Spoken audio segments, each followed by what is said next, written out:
So hello, welcome back to the channel. Today you catch me on the Isle of Wight. I'm heading up to a location called Headon Warren. This is actually one of the most iconic views on the Isle of Wight up here, so it's something I'm looking forward to. Today, obviously it's spring, so the green is just starting to come out again. It's starting to get really vivid and vibrant. But I'm going to take you to one of my favourite spots to photograph. I'll talk about a little bit why I shoot there and how I shoot it. So, why have I decided to make this video? Really simple really. It's one of the things that I think photography is really important for.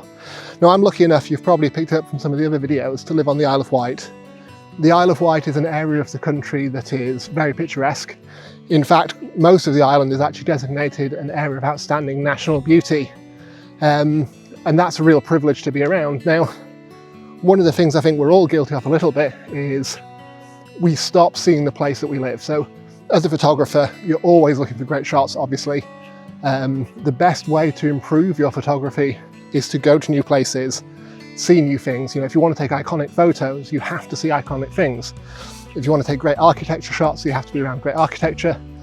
If you want to do human interest pieces, you have to be around festivals, events, you know, people. But as a result of that, one of the things that I think we're all guilty of sometimes is we forget to look around the things in our local community. Now, if you're, you know, central London or a big city, obviously a lot of your local stuff is going to be street photography. That's really cool. If you're a landscape photographer, you know, you perhaps get drawn into shooting the same sunsets at the same beaches because that's a view. You know, you've got your pier leading out into the distance, the sun setting, it's very pretty, and that is good.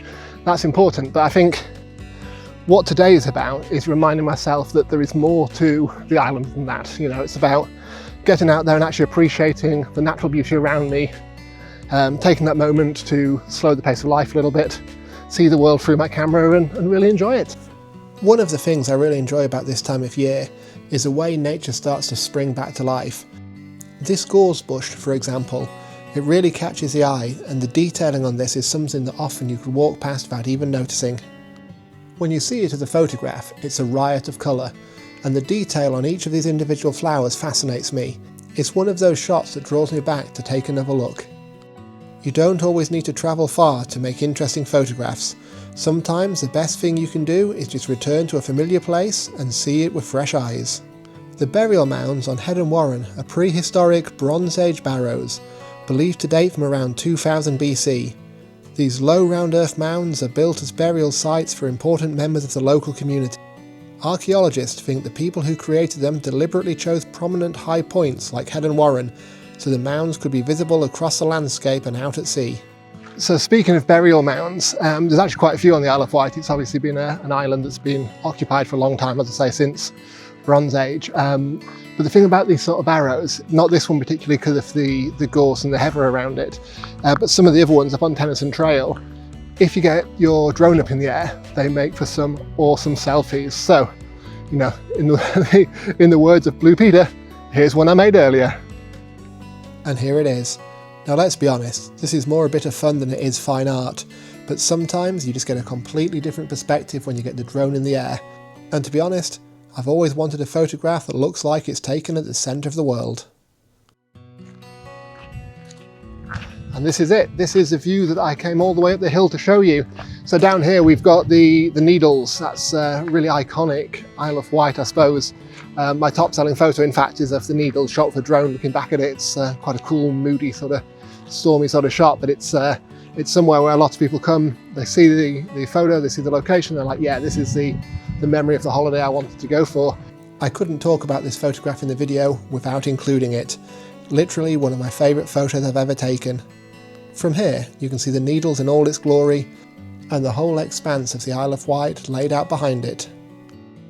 The Needles, I mean, it doesn't look like any needles from here obviously, but they actually take their name from a bit of rock that is no longer there. So I don't know if you can see it, but in the gap in the middle there used to be a really tall, narrow piece of rock formation, and that was the needle that it took its name from. I actually think it collapsed a couple of hundred years ago, but you know, hey, once a place has got a name, it sticks. So that is the Needles. But as you can see, looking over here, all of this wild heather, it's not in bloom yet, but you can absolutely imagine how amazing this place is going to be when it blossoms. You know, when all of this turns to a sea of purple, it's going to be absolutely beautiful.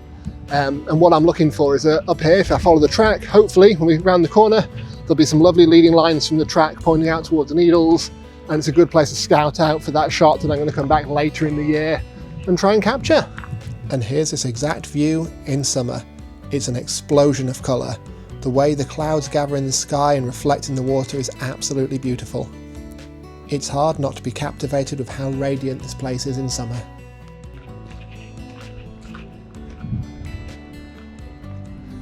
And how cool is this view? You can actually see down there as well, like some of the old sea defences from the war.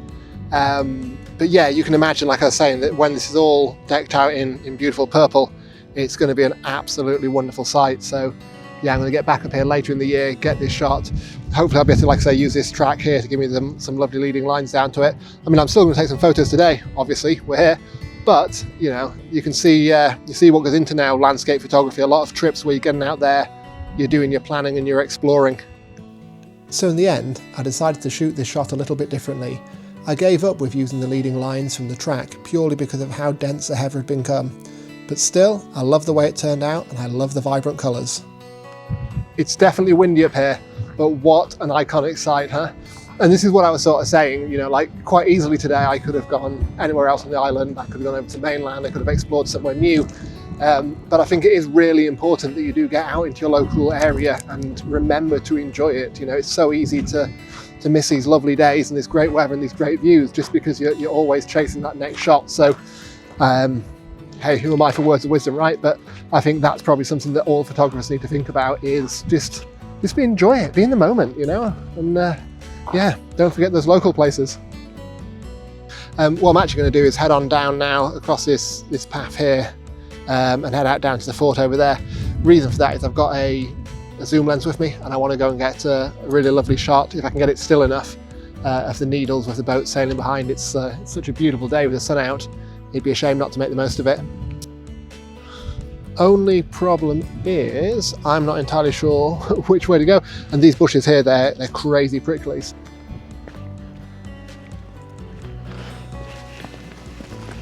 This is not ideal. This is what I go through to try and get these photos. Oh, that's prickly.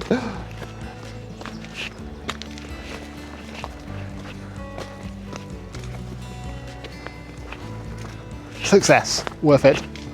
After the winter months, spring always feels like a reset. The light gets better, the colours start coming back, and you suddenly feel that pull to get outside and start making photographs. Come in. Adventure dog. I think sometimes we forget how lucky we are with the places right on the doorstep. Places you think you already know can look completely different depending on the season, the weather, or even just the direction of the light. When you see the Needles in a bright sunny day up close like this, it's truly captivating. Just think of all the weather and time this landscape has seen. And even though I took this photograph in the middle of the day, it inspired me to come back in the evening and shoot the similar angle for sunset. And here's that photo. The silhouette of the cliffs is something quite special, and I really love the way the light hangs in the sky. So another thing you can see from here is the monument up on this hill over here. That's the Tennyson Monument. I'm not going to do the walk today up there to show you in infinite detail, but what I am going to do is throw up a photo I took there last year, because it is actually really cool. The monument up on the hill is actually to Alfred Lord Tennyson. He's a famous British poet and writer. Now when I first got to the island, actually interesting, when I first got to the island I went up there to have a look at it, and I'll pop the photo up on screen so you can see the photo I took. But it's part of the island that gets a lot of weather. It gets super windy up there. And when I first got here, I couldn't work out if the monument was there because the locals didn't like Tennyson or did like Tennyson. Now it turned out they did, they really did. And the reason the monument is actually up there is because what Alfred Lord Tennyson said was that the air on the Isle of Wight was better than anywhere else he had been in his travels. So it's one of those places that was, you know, massively popular with artists at the time. It's great for painting. The light here is something special. And I think, you know what, now it's up on that hill in that light that he talks about, I don't think there could be a better monument or more befitting monument for him.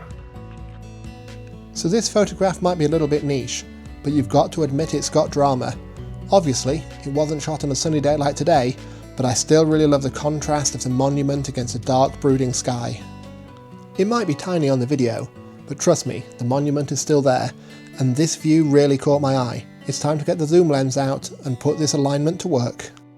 And here's the photo. The use of negative space here in the sky really sets out the monument. There's something about this that kind of says, hey, I'm here and I'm timeless. This might be my last photo opportunity on the way back to the car. I actually don't know what this flower is called, but I'll tell you one thing, I can't walk past it without taking a photograph, and here's why.